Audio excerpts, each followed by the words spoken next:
नमस्कार दोस्तों, मैं अमरीश कुमार, कैमरामैन संजीत कुमार के साथ एक बार फिर से सेवन ओशियन कॉम्पिटिटिव क्लासेस में आपका हार्दिक स्वागत करता हूं। और आज हम आपके लिए लेकर आए हैं साधारण ब्याज का दूसरा पार्ट और इसमें प्रीवियस ईयर के कुछ इंपॉर्टेंट सवाल। तो आइए, पहला सवाल ये है जो आपका IBPS PO यानी बैंक के एग्जाम में पूछा हुआ सवाल है। देखिए, सवाल ये कहा है कि एक धनराशि 7.5 वर्षों में अपने आप का 11/8 गुना हो जाता है।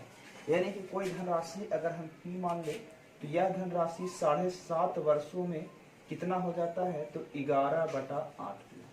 आगे कहा है कि तो इसी धनराशि को स्वयं का 19/12 गुना होने के लिए, यानी कि यही धनराशि अगर रहे तो स्वयं का 19/12 गुना होने में जो समय लगेगा वो कितना समय लगेगा। देखिए, आसान सा सवाल है।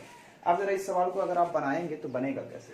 तो सबसे पहले आपको अगर बेसिक से बनाएंगे तो आपको बहुत ज़्यादा लंबा चला जाएगा और बहुत सा टाइम टेकन होगा। अब इस सवाल को आप एक एक नियम से बड़ी आसानी से बना सकते हैं। तो देखिए, सबसे पहले तो आपको ये पता करना होगा कि अगर कोई राशि होगा तो मूलधन कुछ ना कुछ तो होगा। तो आप अपने अनुसार मूलधन कुछ भी मान लीजिए। यहाँ पर आप 100 रुपये भी मान सकते हैं, 10 रुपये भी मान सकते हैं, लेकिन 100 रुपये मानेंगे तो 11/8 19/12 थोड़ा सा कैलकुलेटिव हो जाएगा। तो आइए मूलधन कुछ ऐसा मान लेते हैं जो 8 से भी पूरा पूरा डिवाइड हो जाए और 12 से भी पूरा पूरा डिवाइड हो जाए। तो 8 और 12 का एलसीएम अगर हम मूलधन मान लेते, बताइए 8 और 12 का एलसीएम कितना होगा, तो आप कहेंगे कि 24। तो हम एलसीएम यानी मूलधन को 24 रुपया मान ले। तो अब ऐसा कह सकते हैं कि 24 रुपये की जो धनराशि थी वो 7.5 वर्ष में कितना हो गया, तो ये मूलधन का 11/8 यानी कि 24 का अगर 11/8 होगा तो 8 की 24 11 यानी कितना होगा, 33 रुपया।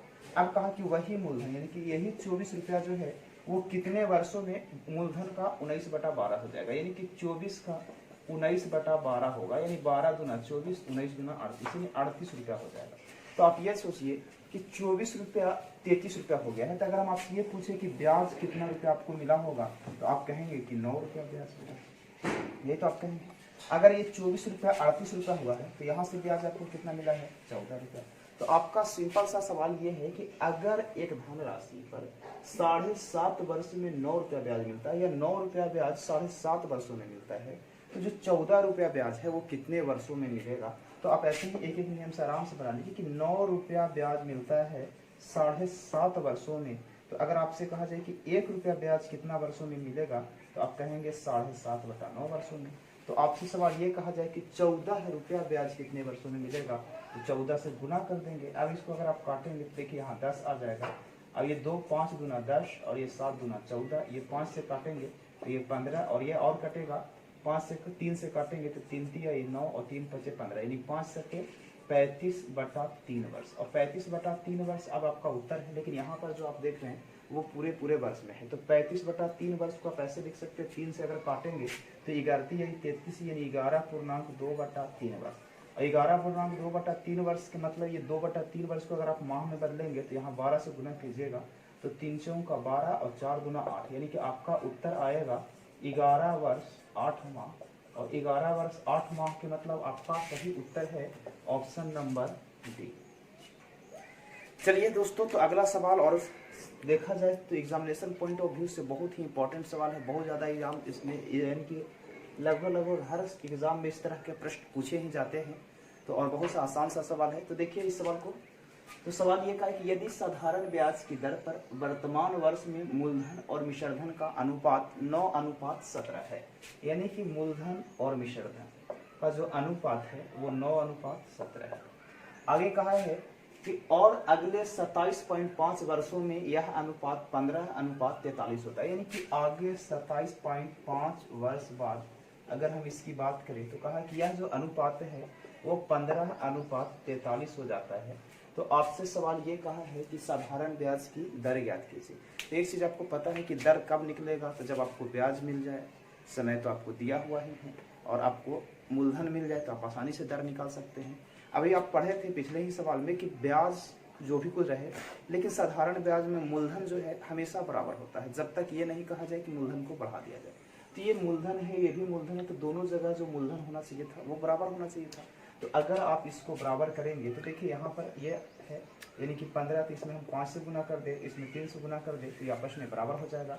यानी कि अगर आप देखें तो मूलधन और मिश्रधन का अब अनुपात होगा तो ये 9 पचे 45 और 17 पचे 85, यानी कि यहाँ से अगर आप देखेंगे तो 15 तिया 45 और यहाँ से 3 से देखेंगे तो 3 तिया 9 और 4 तिया 12, यानी कि 129 रुपये।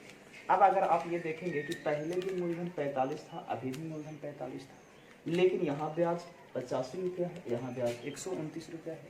तो यहाँ का ब्याज ज़्यादा क्यों है? क्योंकि यहाँ का जो मूलधन है वो, यानी कि यहाँ का जो समय है इससे 27.5 वर्ष ज़्यादा है।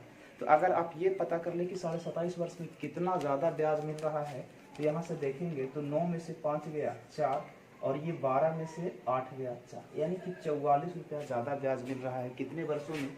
तो 27.5 वर्षों में। तो अब आपसे पूछा है कि दर, तो दर बराबर फॉर्मूला होता है ब्याज यानी कि 44 गुने 100 बटा मूलधन यानी कि 45 गुने समय, और समय आपका दिया हुआ है 27.5 वर्ष, तो इसको 27.5 और यहाँ हटाएंगे तो ऊपर में 10 होगा। और अगर आप 25 से काटों का 100 और ये 25 से काटेंगे तो आपका 11 बार में कटेगा, और 11 से ये 4 बार में कटेगा, और 5 से काटेंगे तो 5 गुना 10 और ये 5 से काटेंगे तो 5 नामा 45, यानी कि 4 चौं का 16 और 16 दू ना 32, यानी कि आपका उत्तर आएगा 32/9%। तो 32/9% अगर देखेंगे तो यहाँ कोई भी ऑप्शन नहीं है, तो 9 से डिवाइड करेंगे तो 9 या 27, यानी कि 3.5/9%, ये आपका सही उत्तर होगा। और 3.5/9% का मतलब ऑप्शन नंबर ए सही जवाब। तो चलिए अगला सवाल की ओर बढ़ते हैं, और सवाल नंबर 9। सवाल ये देखिए, मेंस 2018 में पूछा हुआ है और आसान सा सवाल है। इस तरह का सवाल रेलवे में भी पूछे जाते हैं।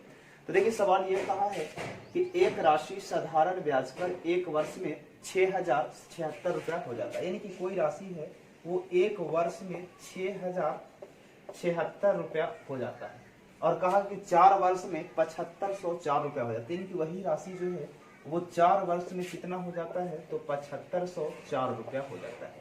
तो आपसे सवाल ये कहा है कि तो वह राशि और साधारण ब्याज की दर क्या थी। देखिए कभी कभी एग्जाम में सवाल में सिर्फ दर आपसे पूछेगा, या कभी मूलधन पूछता है, और कभी कभी दोनों ही पूछ दिए जाते हैं। तो आइए इसको बनाएंगे कैसे। तो जब भी इस तरह का सवाल है तो एक चीज याद रखिएगा कि अगर मिश्रधन और मिश्रधन को आपस में घटा दिया जाए तो वो आपके ब्याज आते हैं। यानी जैसे कहा जाए कि 4 वर्ष में 500 रुपया मिलता है और 5 वर्ष में 600 रुपया मिलता है, तो हम ऐसा कह सकते हैं कि वही मूलधन रहा होगा, तो 1 साल का ब्याज कितना रहा होगा? तो 100 रुपया। अब देखिए कि 4 वर्ष का मिश्रधन है, ये 1 वर्ष का मिश्रधन है, तो यहाँ से अगर घटा दे तो आप कहेंगे कि 4 वर्ष में से 1 वर्ष जाएगा, आपका 3 वर्ष हो जाएगा, और 3 वर्ष का ब्याज क्या रहा होगा? तो ये 14 है, और 14 में से 6 गया 8, ये बच गया होगा आपका 9, और 9 में से 7 गया 2, और इधर से आपका बचा होगा 4, और यानी कि ये 1। चलिए तो आप ये समझे कि 3 वर्ष का ब्याज इतना है, और आपसे सवाल ये कहा है कि बताइए कि दर और मूलधन क्या होगा। दर और मूलधन, तो दर तब निकलता है जब आपको मूलधन पता हो और ब्याज पता हो और समय पता हो। तो समय तो आपके पास दो है, लेकिन ये 3 वर्ष का ब्याज है। अगर यहाँ से अगर ये टोटल मिश्रधन है 1 वर्ष का, अगर हम इसको 3 वर्ष के जगह 1 वर्ष में बदल दे तो यहाँ से 1 वर्ष का अगर हम ब्याज घटा ले तो आपका मूलधन निकल जाएगा। तो 3 वर्ष का ब्याज अगर 1400 है तो 1 साल का ब्याज क्या रहा होगा? तो 300 का 12, ये 2 बचा, 3 सत्ते 21, और ये आपका 18, 3 सत्ते 18, यानी कि 1 वर्ष का ब्याज रहा होगा 476 रुपया। तो अगर ये 476 का ब्याज रहा होगा तो ये देखिए यहाँ से 60,000 है, तो अगर हम इसमें से 476 रुपया घटा दे तो आपका मूलधन आ जाएगा 5600 रुपया। तो एक चीज तो आ गया कि मूलधन 5600 है, यानी कि ऑप्शन नंबर सी और डी ये जो है ये गलत है। लेकिन अब ये दोनों ऑप्शन में कौन सा ऑप्शन सही है? तो आपको दर निकालना है, तो दर बराबर होता है ब्याज, यानी कि 476 ब्याज गुने 100 बटा मूलधन यानी कि 5600 और गुने समय। तो 476 रुपया 1 साल का ब्याज है, तो 1 से डिवाइड कर देंगे। अब अगर इसको आप काटेंगे तो देखिए 0 से 0 कट जाएगा।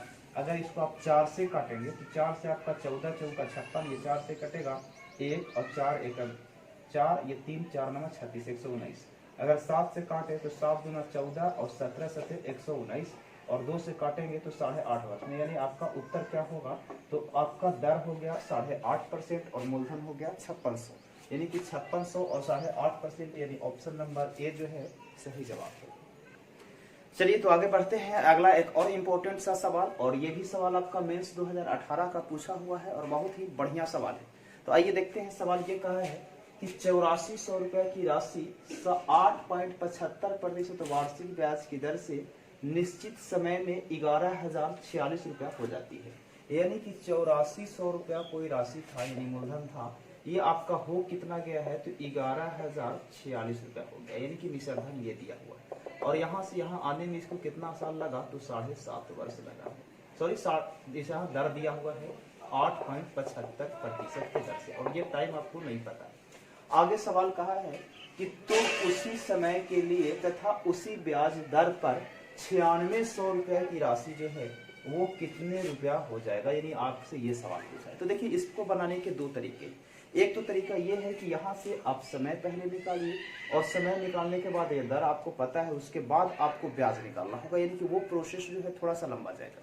लेकिन एक चीज याद रखिए कि अगर साधारण ब्याज का सवाल है और दर और समय दोनों आपके बराबर बराबर हैं, तो अगर इसका दर और समय बराबर है, इसका दर और समय बराबर है, तो जो मूलधन का अनुपात होगा वही ब्याज का अनुपात होगा। एग्जाम्पल के लिए अगर हम ये दे दें कि मूलधन आपका एक जगह 100 रुपया है और एक जगह मूलधन आपका 200 रुपया है, और यहाँ से अगर हम आपसे कहें कि रेट 5% है और टाइम 2 वर्ष है, यहाँ भी रेट 5% है और टाइम 2 वर्ष है, तो अगर आप देख रहे होंगे कि मूलधन का रेशियो क्या है, तो 1:2 है।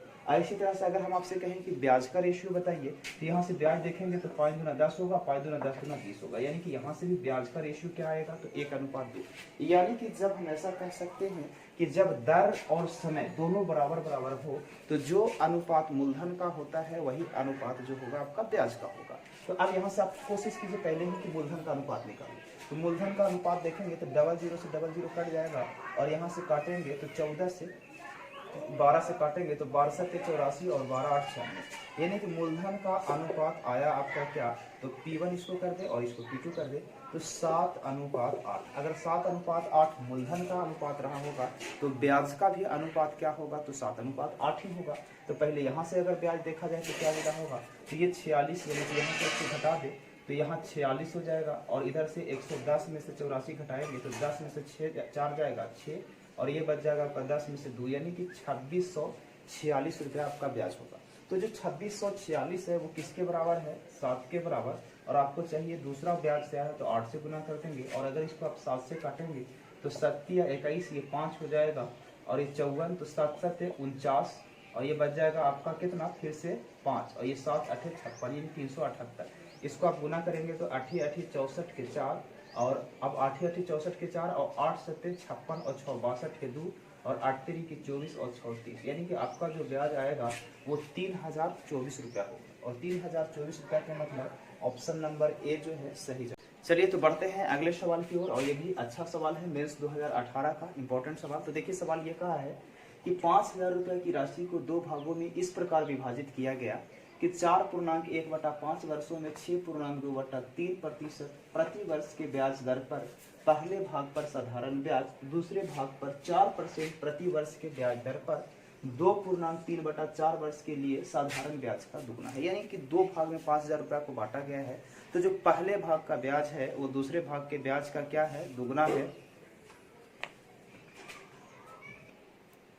चलिए तो अब सवाल को बनाए। तो देखिए सबसे पहले आपको कहा है कि 5000 रुपया को 2 भाग में बांटा गया है, तो अगर आपको मूलधन का अनुपात पता हो जाए तो आप आसानी से इन दोनों का अलग अलग हिस्सा या दोनों का अंतर पूछा है तो वो भी आप निकाल सकते हैं। तो पहले आप मूलधन के अनुपात को पता करने का कोशिश कीजिए। लेकिन पहले ही दिया हुआ है कि ब्याज का अनुपात है, यानी कि 2 भाग में जो बांटा गया है, पहला हिस्सा और दूसरा हिस्सा, तो जो पहले भाग का ब्याज है वो दूसरे भाग के ब्याज का क्या है, तो दुगना है, यानी 2:1 है। तो अगर हम मूलधन को यहाँ का भी पहले भाग के मूलधन को भी 100 रुपया मान ले और दूसरे भाग के भी मूलधन को अलग से 100 रुपया मान ले, तो उनका जो ब्याज होगा वो क्या होगा। तो आपको पता है कि जब मूलधन 100 रुपया होता है तो ब्याज जो होता है वो आपका समय गुणे दर होता है। तो यहाँ से अगर ब्याज की बात करें तो देखिए 5 का 20 21/5 वर्ष यहाँ है, और दर आपका दिया है 36 18 और 2 20/3 वर्ष। तो ये आपका हो गया पहले भाग का ब्याज। इसी तरह से इस पे ब्याज की अगर बात करें, ये 4% और 4 दूना 8 3 11/4 और गुने कितना हो जाएगा 4। अब आपको चाहिए मूलधन का अनुपात, तो मूलधन के लिए आप क्या करेंगे, तो 100 यहाँ भी और 100 यहाँ गुना कर दीजिए। ये 100 से 100 क्या होंगे, कैंसिल हो जाएंगे। तो ये 3 से काटेंगे तो देखिए 3 7 21, और ये 5 का 20 और 2 से काटेंगे तो 2 चौका यानी 2 दूना 4, ये कट जाएगा, और ये 4 से 4 कट जाएगा, यानी कि यहाँ आया 1/14 और यहाँ आया 1/11। तो 11 इधर आ जाएगा और 14 उधर चला जाएगा, यानी मूलधन का अनुपात होगा 11 क्या होगा 14। ये आपका हो गया। अब जरा सोचिए कि आपसे कहा है कि इन दोनों भागों का अंतर, अगर टोटल मूलधन जो आपका था दिया हुआ था कितना 5,000 रुपया। और यहाँ से अगर आप टोटल मूलधन देखेंगे तो 14 और 11 कितना होगा, तो आप कहेंगे 25 रुपया। लेकिन आपसे सवाल ये कहा है कि दोनों भागों में अंतर ज्ञात कीजिए। तो अगर ये 11 रुपया है, ये 14 रुपया है, तो इनका अंतर कितना होगा, 3। तो यहाँ 3 से गुना कर दीजिए, 25 से काटेंगे, 25 गुना 50 यानी 2 3 6, यानी 600 रुपया इस सवाल का उत्तर होगा। और 600 रुपया के मतलब ऑप्शन नंबर सी जो है। चलिए अगला, और ये भी एक इम्पोर्टेंट सवाल, ये भी मेंस 2018 के एग्जाम में पूछा हुआ और बढ़िया सवाल है। तो देखिए सवाल ये कहा है कि 10,500 रुपए की राशि प्रति वर्ष साधारण ब्याज की एक निश्चित दर से 3/4/5 वर्षों में बढ़कर 13,825 रुपया हो जाती है। यानी कि कोई राशि 10,500 रुपया है, वो कितना हो गया है, तो 13,825 रुपया। और कितने वर्षों में, तो कहा है कि 3/4/5 यानी 5 15 4 19/5 वर्ष में। आगे सवाल ये कहा है कि तो उसी राशि का 5 वर्षों के लिए साधारण ब्याज कितना होगा, यानी कि राशि वही रहे तो 5 वर्ष का जो ब्याज होगा वो कितना होगा, ये आपसे सवाल पूछा है। तो देखिए इस सवाल को बनाने के लिए आपके पास 2 तरीके हैं। पहला तो तरीका ये होगा कि यहाँ से आप दर निकालिए और उसके बाद इस सवाल को सोल्व करके आराम से बना सकते हैं। लेकिन और दूसरा तरीका है जो आप शॉर्ट विधि से आप बना सकते हैं। तो देखिए दर निकाल के बनाना वो आपके लिए टाइम टेकन हो जाएगा, और एग्जाम के लिए आपको सबसे बढ़िया यही होता है कि किसी भी सवाल को आप जितने कम समय में बना पाए। तो अगर इसको और कम समय में चाहिए तो आप ये सोचिए कि दोनों जगह मूलधन तो बराबर है, तो अगर मूलधन बराबर होगा तो जो समय और दर का अनुपात होगा वही आपका ब्याज का अनुपात होगा। तो यहाँ से आप रेशियो निकाल लीजिए ब्याज का। तो अगर पहले भाग की ब्याज और दूसरे भाग की ब्याज, तो दर की अगर बात करें तो देखिए रेट गुने टाइम की अगर बात करें तो पहला भाग का दर जो है और 1 होगा, तो दूसरा दुगना है तो 2 होगा। और यहाँ से रेट और टाइम की अगर बात करेंगे तो ये आपका ब्याज का अनुपात हो जाएगा। और अगर ये आपका रेट हो गया 1 और 2, क्योंकि कहा है कि जो अगर दर को दुगुना कर दिया, यानी कि पहले दर 1 था तो आप दर को 2 गुना कर दे रहे हैं। तो आप ये सोचिए कि अब अगर यहाँ की समय की बात किया जाए तो समय यहाँ दिया हुआ है 5 3 15 4 19/5, और यहाँ की समय की बात करें तो 5 है। तो यहाँ से अगर ब्याज की अनुपात की अगर बात करेंगे आप तो 19 अनुपात कितना हो जाएगा, तो 5 दूना 10 और 10 5 50, यानी ब्याज आपका रेशियो आ गया 19:50। तो आप यहाँ का ब्याज पता कर लीजिए, यहाँ का ब्याज आसान से निकल जाएगा। तो सोचिए कि 10,500 रुपया की राशि 13,825 रुपया हो गया। ये 825 में से 500 घटाएंगे तो 825 में से 500 के मतलब आपका हो जाएगा कितना, तो 325 रुपया इधर हो गया। और ये 13,000 है, 10,000 है, यानी कि ये 3,000 हो गया। तो आपका अगर यहाँ से देखा जाए तो ब्याज 3325 रुपया है, और इधर का ब्याज आपका कितना हो जाएगा 19, और यहाँ से आपको चाहिए 50 से गुना कर लीजिए, कितना होगा। तो अगर आप 19 से काटेंगे तो 19 एकम 19 14 हो जाएगा, और ये आपका हो जाएगा 2, यानी 142। तो 19 7 133, तो ये 7 बार में काटेंगे तो आपका आ जाएगा 9 और 19 25 95, यानी कि अब अगर इसको काटेंगे तो 175 गुने 5, तो 5 से गुना करेंगे तो देखिए 5 5 25 के 5, और ये 0 पहले है तो लगा दीजिए, और 5 17 25 85 और 2 87, यानी कि 8,750 रुपया ये आपका सही जवाब है। और 8,750 रुपया के मतलब ऑप्शन नंबर ए जो है सही जवाब। चलिए तो अगला सवाल ये 2018 प्री में और आसान सा सवाल पूछा गया है। देखिए सवाल ये कहा है कि एक निश्चित धन राशि 8 वर्षों के लिए एक निश्चित ब्याज दर पर दी जाती है। यदि ब्याज की दर को 10.5% अधिक कर दिया जाए तो 2100 रुपया अधिक ब्याज प्राप्त होता है। तो मूलधन याद कीजिए। देखिए एक चीज अभी आपको बताया गया था कि अगर आपका मूलधन बराबर बराबर हो तो आपका जो ब्याज निर्भर करेगा वो किस पे निर्भर करेगा, तो मूलधन बराबर होगा तो ब्याज जो डिपेंड करता है वो हमेशा रेट और टाइम पे करता है। तो यहाँ पर अगर आप देखें तो अगर आप मूलधन को 100 रुपया मान ले सीधा सीधा, तो आपसे कहा है कि 8 वर्षों में 10.5% अधिक कर दिया जाए ब्याज को, तो 2100 ज्यादा ब्याज मिलता है। तो 2100 ज्यादा ब्याज मिलता है, तो अगर आप 100 रुपया मूलधन रखेंगे, टाइम आपका 8 वर्ष रहेगा और रेट 10.5% रहेगा, तो यहाँ से कितना ज्यादा ब्याज मिलेगा, तो 10 8 80 और 4 84, यानी कि 2100 रुपया जो होगा वो 84 के बराबर हो जाएगा, यानी कि 84 रुपया आपके अनुसार ज्यादा ब्याज मिलेगा। तो आपसे आसान सा सवाल पूछा था कि मूलधन याद कीजिए, तो गुना कर दीजिए 100, और 21 से काटेंगे तो आपका 4 बार में कट जाएगा, 4 से काटेंगे तो 25 बार में कटेगा, और 25 गुने 100 के मतलब कितना हुआ, तो 2500, और 2500 के मतलब ऑप्शन नंबर सी जो है इसका सही जवाब है। तो आज हम लोग यहीं तक रखते हैं और फिर हम आपको मिलेंगे अगले वीडियो में, यानी कि साधारण ब्याज का पार्ट 3 लेकर आपके सामने उपस्थित होंगे अगले दिन। तो तब तक कि आप इस पूरे वीडियो का रिवीजन करते रहें। धन्यवाद, फिर मिलते हैं।